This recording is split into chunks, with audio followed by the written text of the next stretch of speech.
Before she set off for Orléans, Charles signified his belief in Joan as a warrior by presenting her with a suit of armor. Charles expects her now to do things that had never been done before, to lead an army, to lead men that were unused to being led by a woman. I had a banner made. The field of it was sown with lilies, and therein was our Lord. I loved that banner 40 times more than my sword.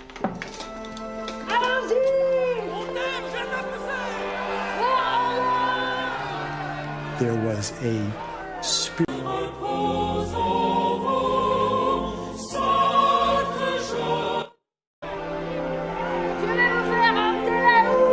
We shall raise such a battle cry as has not been heard in France in 1,000 years.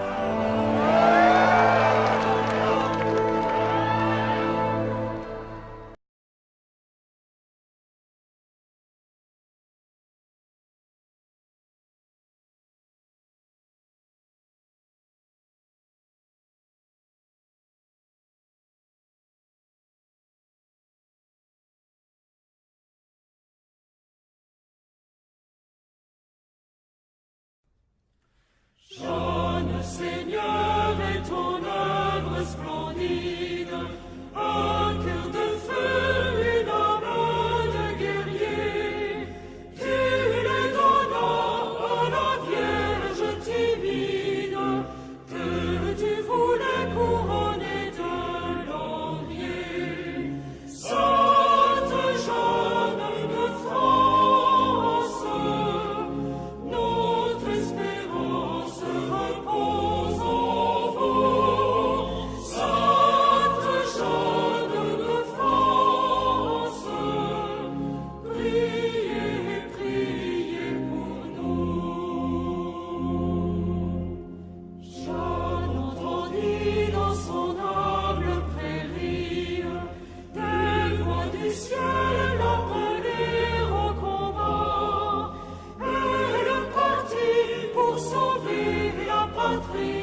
The Battle of Patay was the culminating engagement of the Loire campaign of the 100 Years' War between the French and English in north-central France. It was a decisive victory for the French and turned the tide of the war. This victory was to the French what Agincourt was to the English. Although credited to Joan of Arc, most of the fighting took place at the vanguard of the French army, and the battle was over before the main body could arrive. Background: after the English abandoned the siege of Orléans on 8 May 1429, the survivors of the besieging forces withdrew to nearby garrisons along the Loire. A month later, having gathered men and supplies for the forthcoming campaign, the French army, under the nominal command of the Duke of Alençon, set out to capture these positions and the bridges they controlled. On 12 June they took Jargeau by storm, then captured the bridge at Meung-sur-Loire and marched on, without attacking the nearby castle, to lay siege to Beaugency on 15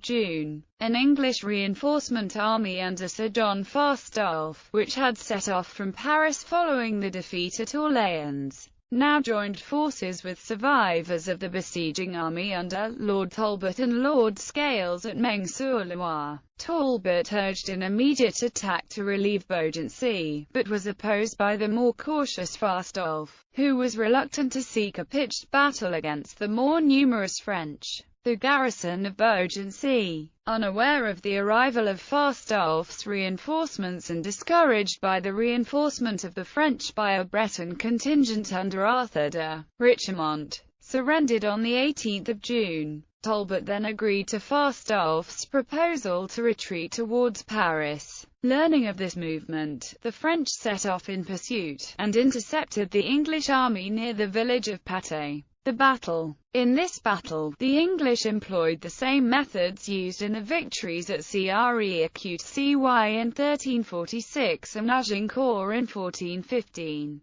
Deploying an army composed predominantly of longbowmen behind a barrier of sharpened stakes driven into the ground to obstruct any attack by cavalry. On this occasion, however, the result was unusual. Becoming aware of the French approach, Talbot sent a force of archers to ambush them in a patch of woods along the road. This ambush was discovered by scouts when a stag ran into the concealed longbowmen and they let out an excited shout. Talbot attempted to redeploy his men to a different position, setting up 500 longbowmen in a location which would block the main road. They were attacked by the French vanguard of about 1,500 men under La Hire and Jean Cotton designed try and swiftly overwhelmed, leading to the exposure of the other English units which were spread out along the road. Fastolfe's unit attempted to join up with the English vanguard, but the latter fled, forcing Fastolfe to follow suit. The rest of the battle was a prolonged knocking-up operation against the fleeing English units, with little organized resistance.